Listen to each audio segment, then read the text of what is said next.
Hello friend. React के series में आज हम समझेंगे कि JSX क्या होता है। ठीक है।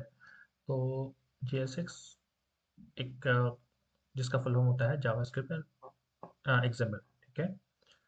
तो इसमें क्या होता है कि हम इस इस जावास्क्रिप्ट में HTML टाइप का कोड हम इसमें लिख सकते हैं एक साथ। ठीक है, वो हमारे JSX हमको फ्रीडम देता है। जैसे कि यहाँ पे आप देखेंगे कि यहाँ पे हमारे पास जावास्क्रिप्ट का फंक्शन है। उसके अंदर हम लोग HTML टाइप का हम लोग इसको कंपोनेंट बोलते हैं। कंपोनेंट रिटर्न मतलब कर रहे हैं, कंपोनेंट इसके अंदर हम रेंडर कर रहे हैं। तो हमारे पास जावास्क्रिप्ट और HTML दोनों एक साथ हम लिख रहे हैं। जबकि प्लेन जावास्क्रिप्ट हम लोग क्या करते थे कि HTML का अलग पेज बनता था और जावास्क्रिप्ट का अलग पेज बनता था। बट यहाँ पे हम लोग क्या है, एक ही फंक्शन के अंदर हम लोग जावास्क्रिप्ट का टाइप का कोड भी लिख रहे हैं। ठीक है, इसका कन्फ्यूज़न अगर ये आप ठीक है, ये कंपोनेंट है। तो हम सिंपली इसमें हम क्या करते हैं, HTML का कुछ हम ले लेते हैं टैग, जैसे कि div ले लिया। ठीक है। अब यहाँ पे हेलो वर्ल्ड ले ली। ठीक है, तो ये क्या है, ये हमारा ये HTML है। ठीक है, जो हम लोग जावास्क्रिप्ट के अंदर लिख रहे हैं। तो रिएक्ट हम लोग को फ्रीडम देता है कि HTML कोड को हम जावास्क्रिप्ट के अंदर लिख सकते हैं। ठीक है, और उसको हम लोग JSX बोलते हैं। ठीक है। अब JSX बहुत सारे तरीका होता है लिखने का। जैसे कि हम लोग अ, ठीक है, जैसे कि पता है कि अगर हमारे पास सिंगल कंपोनेंट है, सिंगल कोई भी एलिमेंट है, तो हम एक विदाउट किसी, जैसे कि हम इसको भी हम रिमूव कर दें। ठीक है, इसको रिमूव कर दिए। तो इसको भी हम सेव करेंगे तो हमारे पास आउटपुट हमको हेलो वर्ल्ड देखने को मिलेगा। देखिए। ठीक है। अगर अब क्या होता है कि अब हम हमारे पास मान लिया कि अब क्या होता है कि हमारे पास कितना भी लाइन का हमारे पास HTML एलिमेंट होगा।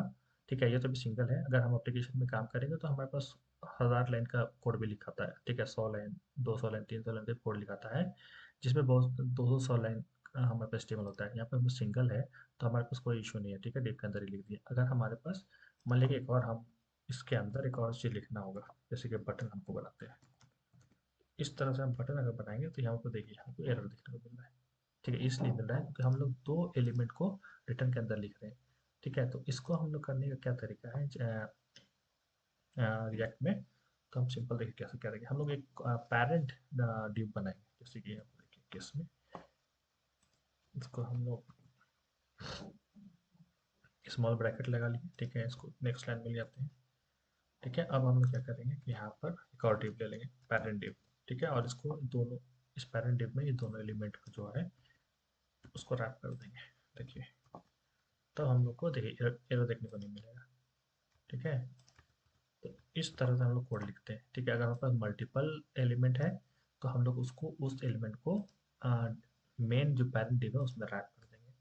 ठीक है, तो अब इसमें क्या है कि इसमें रैप कर दिए। अब हमारे पास, अब हम लोग आउटपुट देखेंगे तो हम लोग को क्लिक में ये हमारे पास फर्स्ट एलिमेंट है हेलो वर्ल्ड एंड सेकंड है बटन क्लिक में। यहाँ पे हम देखेंगे तो हम लोग को देखिए ये एक हमारे पास डिव दिख रहा है जो हम लोग लगाए थे डिव, तो इसके अंदर दो एलिमेंट लिख रहे हैं। ठीक है, तो अब हम लोग हमारे पास क्या होता है, हमारे पास एक फ्रेगमेंट जावास्क्रिप्ट का एक कॉन्सेप्ट है फ्रेगमेंट।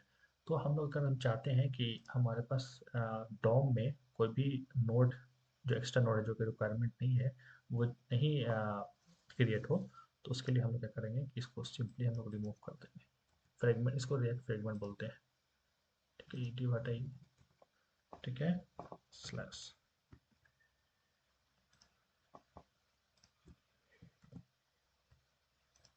ठीक है, तो इसको हम लोग क्या बोलते हैं, फ्रेगमेंट बोलते हैं। तो अगर हम ये करके हम सेव करेंगे तो ये हमारे डॉम में कोई भी एक्स्ट्रा डिव, ठीक है, वो क्रिएट नहीं करेगा। ठीक है, तो ये इस तरह से हम लोग JSX लिखते हैं रिएक्ट कोड में। तो hope you understand this concept. ठीक है, तो अब इसी तरह हम लिखेंगे, जितना भी लाइन इसमें आप ऐड करें तो कोई भी हमको एरर नहीं मिलेगा। So so thank you very much.